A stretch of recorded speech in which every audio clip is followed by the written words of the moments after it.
Owomukwano nsanyuse nnyo kubanga tuli ffenna ku njiri ya leero. Amannya Catherine Mitala era njikutuusaako okuva mu kitabo kya Makko 16, ntandikidde ku lwa 14 era nja kkoma ku lwa 16.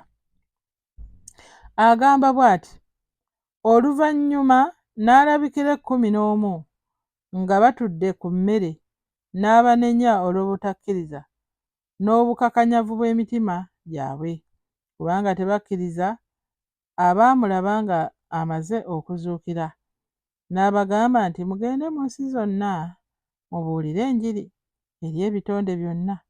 Akkiriza n'abatizibwa alirokoka, naye atakkiriza omusango gulimusinga.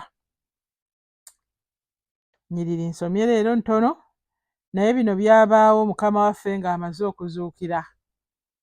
Waliwo abaasooka okumulaba ne bagenda bagamba abatume bannaabwe abalala ti bannange Yesu azuukidde, Yesu azuukidde. Kubanga Yesu yatambulanga lunye ng'abagamba bannange nno balinkwata, ne bambonyaabonya ne bankomerera ku musaalaba era ŋŋenda kufa, ng'akibagamba lwatu teyakibakweka.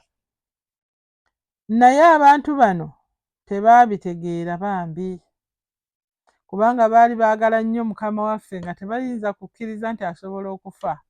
Era nga naffe bwe tuli, waliwo abantu gw'obeera ng'oyagala nnyo nga tomanyi na kumanya nti alifa naye ng'ate agenda kufa.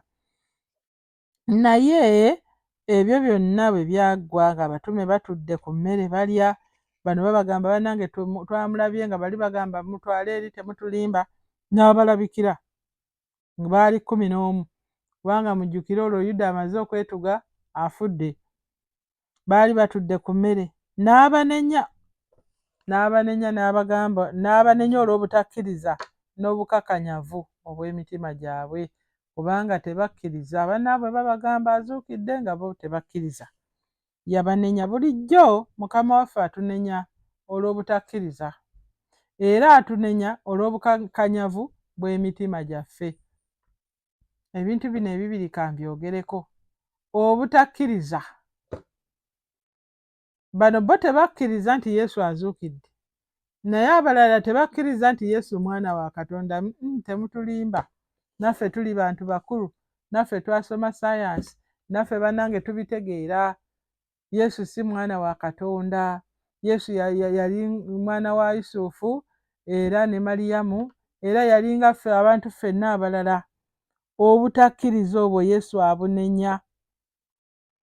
Bw'oba tokkiriza nti Yesu mwana wa Katonda, Yesu akunenya. Bano baagezangako mbaga nti bannange twamulabye, twagenzeeyo ku ntaana, twasanze banaye twamulabye, yatulabikidde era amulimba. Omuntu afa atya n'azuukira? Ago magezi ga buntu. Era kye kimu n'okugaana nti Yesu si mwana wa Katonda, nogawo magezi ga buntu, kubanga mu magezi agaffe ag'obuntu tosobola kipima n'okikkiriza nti ddala ddala omuntu Katonda asobola okuzaala omwana nga muntu n'atambula ku nsi. Naye kitwala kukkiriza. Amagezi agaffe amazaale tegasobola kukuwa ekyo. Tegasobola kukuwa nti Yesu mwana wa Katonda, kitwala kukkiriza. N'abanenya n'obukakanyavu bw'emitima. Mujjukire yali yabagamba dda nti alizuukira, naye emitima gyabwe nga mikakanyavu. Agamba nze era ffe yayogeranga byogere tebisobola, afa, zinamulaba ng'afa era baamuzinga ne mugundi, era n'okumuziika baamuziika. Tekisoboka. Bigamba nga yatambula nabo ebbanga ddene ng'abagamba ebigambo bino, naye nga bakakanyavu tebakkiriza. Era nga ne muffe mulimu abakakanyavu. Bantu bakakanyala n'omugamba munnange rokoka nga mukakanyavu. Obulokole kye ki? Bwe ndifa ngangira, kubanga bw'oyita e Kampala otuuke Nateete, bw'oyita Nateete otuuke Gindi, era amakubo mangi, amakubo tugamanyi mangi. Ne tukugamba munnange ekkubo liri limu.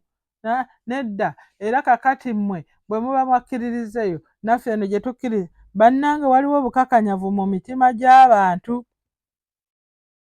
era waliwo n'obutakkiriza abatubuulira enjiri nti ddala ddala enjiri ge maanyi ga Katonda nga bituli wala. Naye bwe yamala okubanenya n'abagamba nti mugende mu nsi zonna mubuulire enjiri eri ebitonde byonna, mugende mubuulire enjiri. Lwaki njiri? Lwaki njiri? Njiri ge maanyi ga Katonda olw'okulokola. Mugende mubuulise enjiri, mugende mubuulire enjiri, mugende mubagambe, mugende abantu balokoke. Naye nno ng'ababuulidde enjiri waliwo ekirala nti akkiriza n'abatizibwa alirokoka. Akkiriza enjiri eno emaze okubuulirwa nga bagenze ne bagibuulira, akkiriza kubanga era bambi baagibuulira, bambi bo abatume baabuulira enjiri era nene waffe mu Afirika n'etuuka. Bo baakola omulimu newankubadde wali baali tebakkiriza, naye bwe baamala omulaba nga yazuukidde baamala ne bakkiriza era baabuulira enjiri. Akkiriza n'abatizibwa alirokoka. Akkiriza n'abatizibwa alirokoka. Akkiriza njiri eri, akkiriza njiri bali gye babuulidde. Kyovudde olaba nga kirungi nnyo okubuulira enjiri. Abantu bakkirize, abantu bakkirize, bamala okukkiriza babatizibwe, ate bamala okubatizibwa alirokoka. Kulokoka enjiri tugibuulira abantu balokoke. Tetubuulira njiri bantu kutulaba maanyi gaffe, naye abantu balokoke. Naye atakkiriza, kubanga abantu ba mirundi ebiri, enjiri ogibuulira ne bakkiriza, abalala ne bagaana. Naye abo abagaana ne batakkiriza, omusango guli musinga. Atakkiriza njiri, omusango gugenda kumusinga. Omusango gugenda kumusinga. Waliwo okukusingira wano mu Uganda ng'omusango gwakusinze ne bakuteeka mu kkomera ne bakuwayo emyaka gye 2 n'ovaayo. Naye omusango guli gwe Mukama waffe gwayogerako bwe guba gukumezze, guba gukumaze, ate gwe ogwesingisa oba gwe oguleetera obutakusingisa ng'okoze eki? Ng'okkiriza. Bakyayogedde wano ng'olokose. Bw'olokoka oba ovudde mu musango oba toliiko musango, oba Bayibuli egamba nti tebaliiko musango abo abali mu Kristo Yesu, tebaliiko musango. Oba ovudde mu musango, ne bannange wandyagadde ggwe okusingibwa omusango ne gutyemula nga ddala gukusinze, obanga abantu bakankanira wano mu makooti ga mu Uganda, abantu bakankanira mu makooti ag'omu nsi zonna nga bagambye gukusinze, ng'akankana. Ekitegeeza bwe gumala okukusinga waliwo ekibonerezo. Tewaliwo omuntu asingibwa omusango ne bamukolera pate. Omuntu bw'amala okusingibwa omusango abonerezebwa, era kyobudde olaba nga babeera mu makomera, kubanga bwe baasala gwamusinga n'akomererwa, ne gwabadde awoza naye oli asinze n'abeera wa ddembe. Alisalirwa omusango. Omusango guno gweweereetera okugukusalira. Yesu akusalira omusango naye nga gwe okyereetedde, tamala gakupaatiikako buli kasango oba emisango gw'ogikoze egy'obutakkiriza linnya lye. Ffe tugaana erinnya lya Yesu ne twereetako omusango. Kiba kibi nnyo okubeera nga enjiri ebuuliddwa nga bwe bagamba mugende mu nsi zonna. Waliwo n'abaakwata abatume ne babatta. Abalala bangi n'owulira nti ku lunaku olw'Omwoyo Omutukuvu olwa Pentekote bakkiriza abantu 3,000 ne bava mu musango nga tegukyabasinga.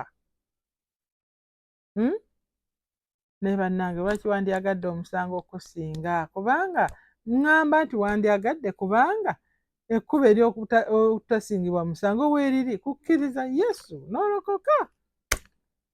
Buli alokoka aba omusango tegumusinga. Amiina. Amukkiriza n'abatizibwa alirokoka.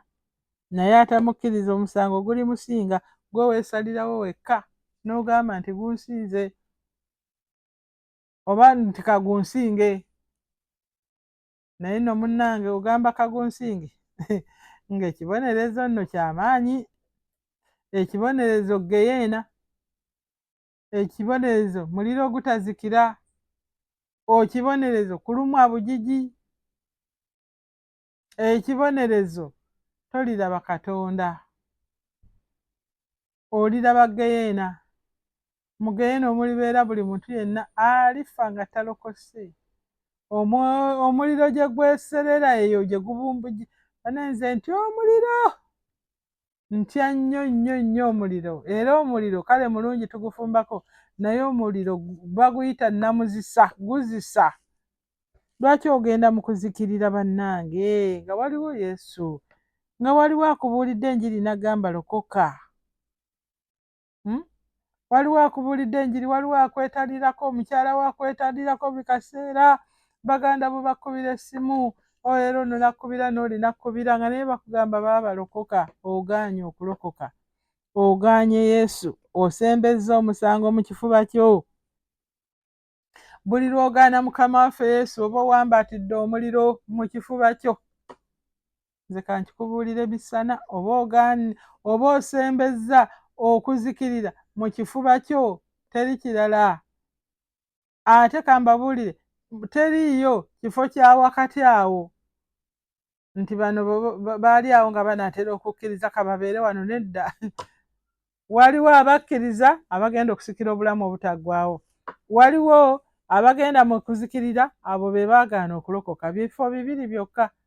Temuliimu kya nti abaali banaatera okulokoka ne batalokoka, abaali banaatera okukkiriza, abaali banaatera okusalawo bali wano mu bulamu obuli awo. Nedda, bulamu bwa mirundi ebiri, era Bayibuli egamba nti waliwo ekkubo eggazi n'effunda, naye ekkubo eggazi abaliraba bangi.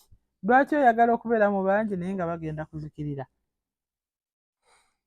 Olwaleero bw'oba ng'osazeewo okuwuliriza ebigambo bino ng'oyagala okukkiriza Yesu olokoke, gamba nti ayi Mukama wange, mpulidde ekigambo kyo n'ensalawo ndokoke. Sonyiwa ebibi byange byonna bye nakola ku bantu, bye nakola wamu n'abantu, byonna Mukama wange binsonyiwe. Ebye nakola ku balala byonna binsonyiwe Mukama wange, ondokole mu linnya erya Yesu Kristo Mukama waffe. Amiina. Weebale.